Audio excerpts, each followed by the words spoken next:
23 मे 2026 वार शनिवार रात्री 9च्या पुढे अचानकच मुसळधार ढगफुटीचा पाऊस सोलापूर जिल्ह्यातील लांबुटी या गावामध्ये झालेला आहे। या पावसामुळे किती प्रचंड नुकसान झालेलं आहे तुम्ही बघू शकता। झाडं अक्षरशः पडलेली आहेत खाली। लांबुटीतील सुप्रसिद्ध हॉटेल सुनील च्या बाजूला इथं आंब्याची खूप मोठी बाग आहे। तर इथं येणारे जे काही गिराईक आहे त्यांना उन्हाचा कोणताही त्रास होऊ नये म्हणून इथं आंब्याची बाग देखील लावलेली आहे।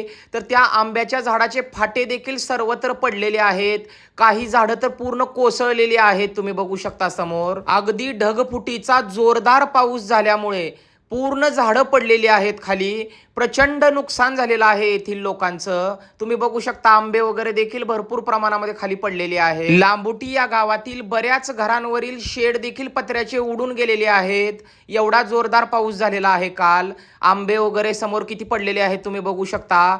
हे हॉटेल सुनील आहे सुप्रसिद्ध।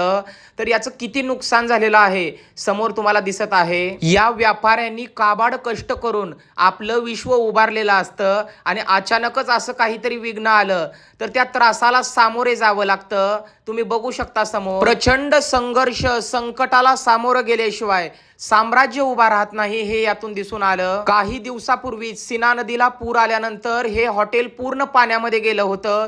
त्यावेळेस पण भरपूर नुकसान झालं हॉटेलचं।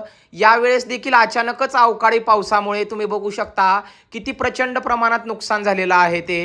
हॉटेल सुनीलचा बोर्ड आत्ताच नव्याने बनवला होता। सर्व काही पडलेलं आहे तुम्ही बघू शकता। या अवकाळी पावसामुळे लाखो रुपयाचे नुकसान येथील सर्वसाधारण जनतेला व बऱ्याच व्यापाऱ्यांना झालेले आहे तुम्ही बघू शकता। एखाद्या व्यावसायिकाच्या जीवनात किती संघर्ष व किती संकट असतात हे याच्यातून लक्षात आलं। एवढे मोठमोठाले संकट येऊन सुद्धा हे व्यापारी न खचता अगदी पुन्हा नव्याने सुरुवात करण्याच्या उत्साहामध्ये असतात। सर्व काही स्वच्छता करून परत नव्याने आपल्या संघर्षाला सुरुवात करतात। ही गिरायकांच्या सावलीसाठी बनवलेली आंब्याची बाग अक्षरशः जमीनदोस्त झालेली आहे।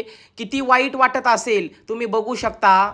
अगदी वर्षभरात कित्येक संकट व विघ्न आली तरी देखील खंबीरपणे साथ न सोडता अगदी परत नव्या उत्साहाने आपल्या कार्याची सुरुवात चालू ठेवतात। हे खरंच कौतुकास्पद आहे। हे निसर्ग राजा किती परीक्षा पाहणार आहेस तू अजून या भोळ्या भाबड्या जनतेची।